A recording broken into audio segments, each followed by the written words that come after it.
मैं भी सोचता था मैंने क्या गलत किया जो आज वो मेरे साथ नहीं है। मैंने तो वो सब किया था जो मुझे सही लगा था। उसको रोकने के लिए बस मैं ही जानता हूँ मैंने क्या क्या किया था।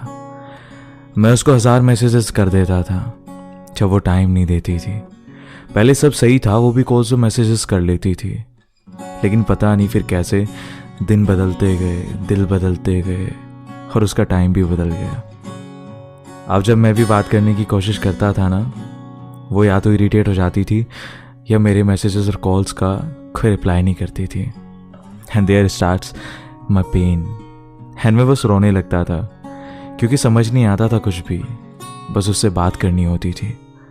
इनफैक्ट मैं उसको इतनी कॉल्स करने लगा था ना कि वो परेशान होकर फिर मुझे ब्लॉक कर दिया करती थी।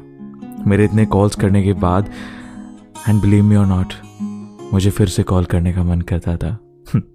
मैं पता नहीं क्यों थकता नहीं था उसको रिक्वेस्ट करने के लिए। मैंने अपनी सेल्फ रिस्पेक्ट भी सब खत्म कर दी एंड उससे एक्सपेक्ट करने लगा कि वो शायद अभी भी मुझसे प्यार करती है, क्योंकि एक हफ्ते में या महीने में उसका भी एक मैसेज आ जाता था। एंड वही एक पॉइंट था जो मुझे फिर से उसी रास्ते पर ले जाता था जहाँ से मैं आगे बढ़ता था, उसे वहीं छोड़कर। और मैं आज उसे गलत नहीं समझता, क्योंकि वो सही थी अपनी जगह, क्योंकि गलती सिर्फ मेरी थी। मैं उसे समझ नहीं सका। वो वही कर रही थी जो उसका दिल करता था, एंड मैं वही कर रहा था जो मेरा दिल करता था। मैंने हर बार ये तो सोचा कि वो टाइम नहीं दे रही मुझे, लेकिन ये नहीं सोचा कि क्यों वो मुझसे दूर भागने की कोशिश कर रही है। मैं उससे एक्सपेक्ट तो करता था, लेकिन कभी समझ नहीं पाया कि वो सच में मुझसे प्यार करती भी है नहीं। अब समझ आता है कि काश मैंने उसको इतनी इंपॉर्टेंस ना दी होती, काश मैंने उसको रोकने के लिए इतने कॉल्स और मैसेजेस ना किए होते, काश उसको उसकी तरह ही ट्रीट कर पाता। यह सब कुछ समझने के बाद रियलिटी में रहकर काश सब कुछ ख़त्म कर देता। लेकिन उस टाइम पे ना, इनमें से कोई भी ऑप्शन मुझे समझ नहीं आता था। समझ आया तब जब मैं वहाँ से आगे बढ़ गया। अगर तुम भी किसी से प्यार करते हो ना, तो तुम भी नहीं समझ पाओगे क्यों और क्या।